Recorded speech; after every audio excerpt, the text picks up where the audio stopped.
Wanting to start with some questions about the Victorian government current engagement with the federal government on various infrastructure projects. Noting the answer to the question on notice that Senator Conroy asked at last estimates, that although the Australian government remains committed to the East-West Link project, the government is willing to consider investing in other major infrastructure projects of national significance in Victoria should the Victorian government come forward with options for assessment.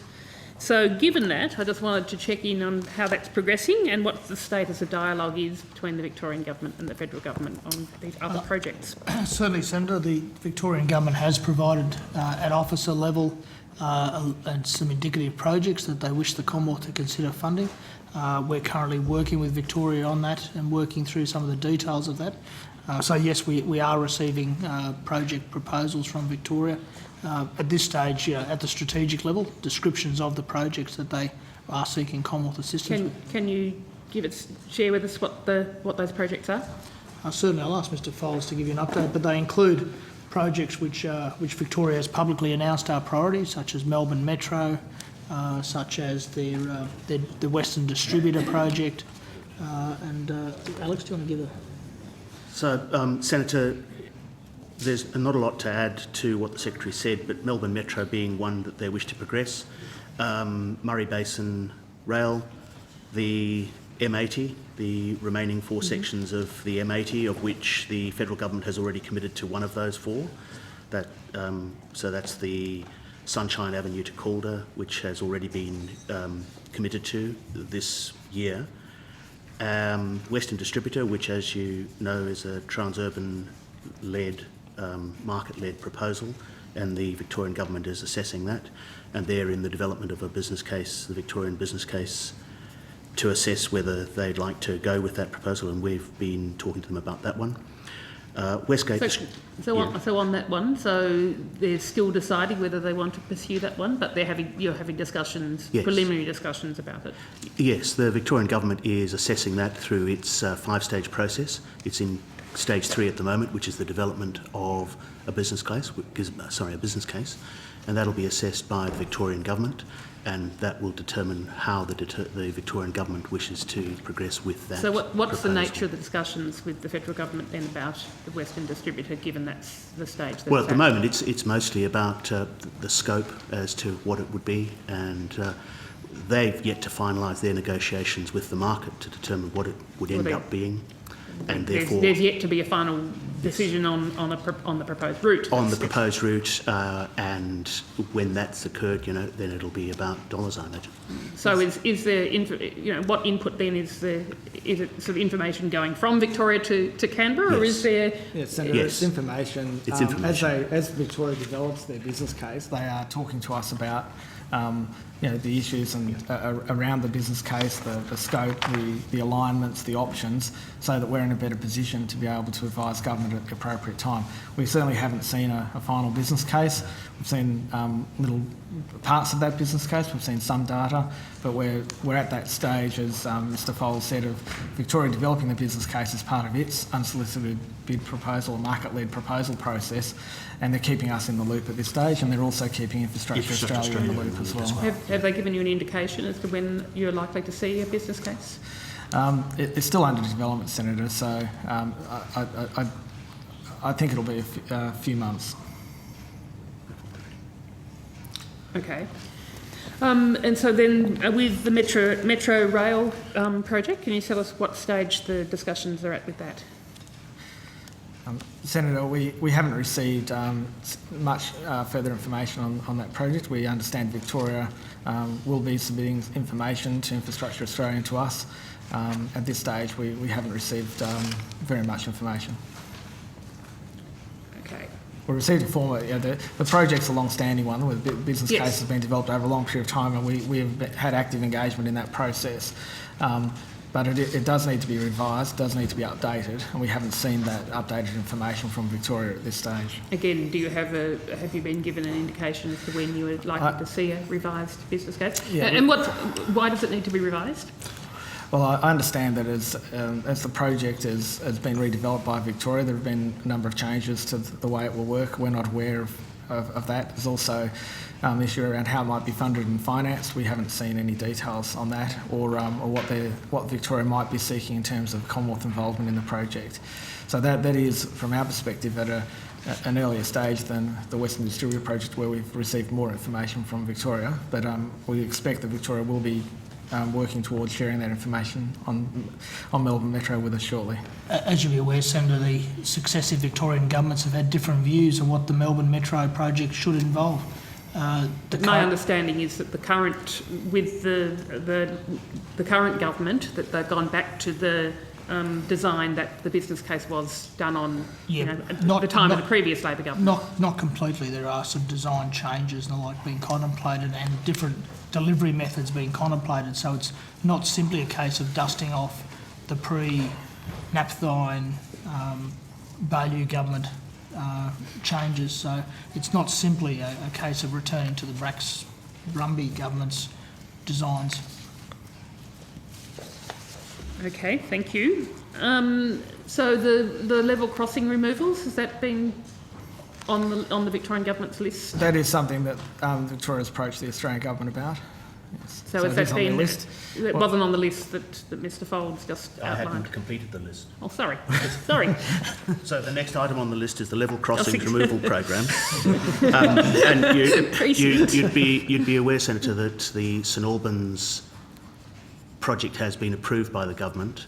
That Infrastructure Australia assessed that and said that on its own a level crossing is not nationally significant, and that in its assessment of a full line of them or a suite, then it might be a different answer, but that's a question for Infrastructure Australia at the time. But at the moment they have put forward that as a proposal, but not in any great So detail they have yet. put just St Albans forward, or This is initial correspondence from the Victorian government. These are the things that they're interested in progressing.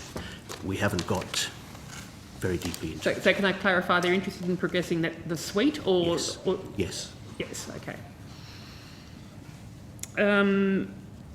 Okay, and so again, have you got a expected timeline as to when you would expect to receive information from the Victorian government on that? We think that they'll be working on all of these at the same time, and we expect that it would be, in the next few months.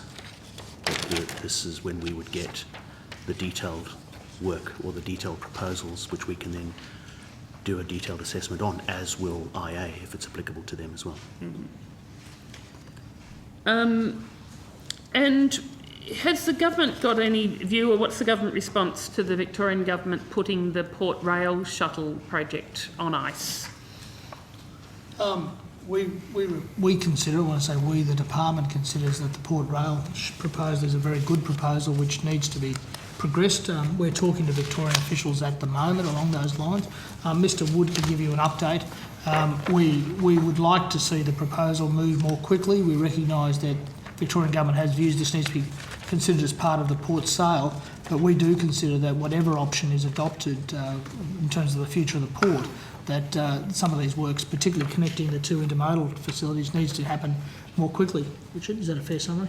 Yes, I'm not sure there's much more to add to that. Certainly links to rail and freight links more generally to our ports are key issues of concern. They're identified in the Infrastructure Australia audit as a general area of focus for future infrastructure investment. I think the Port Rail shuttle, in whatever form it eventually comes, is going to be important. And as Mr Murdoch indicated, we remain in discussions with Victoria in relation to that. So you would see, regardless of the outcome of the privatisation of the port, that shouldn't be being a barrier to progressing the Port Rail shuttle project? I guess ultimately there will be some judgments there for the Victorian government and the private owners of the port, but one would expect that rail will continue and to play a role in the port, and most likely a greater role, particularly for the metropolitan freight task, as you'd be aware there are already rail links into the port for regional freight, and a new one was reinstated recently from Horsham,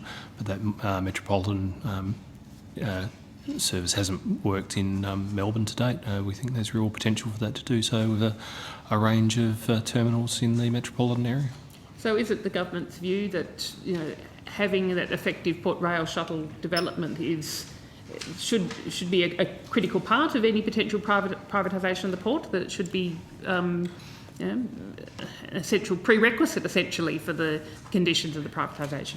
I don't know about a prerequisite for the privatisation, but certainly, as Mr Woods indicated, our view is that Melbourne requires that port rail interface to happen if it's going to continue to meet the throughput that's going to have to be handled.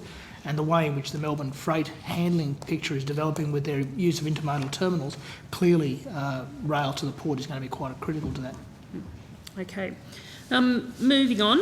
So I've got a couple of questions about Melbourne Airport. I presume you're engaged with the third runway development plan? Yes, we are. Yep. So what level of involvement do you currently have with the planning or preparations for the third runway? Melbourne Airport is currently completing its planning.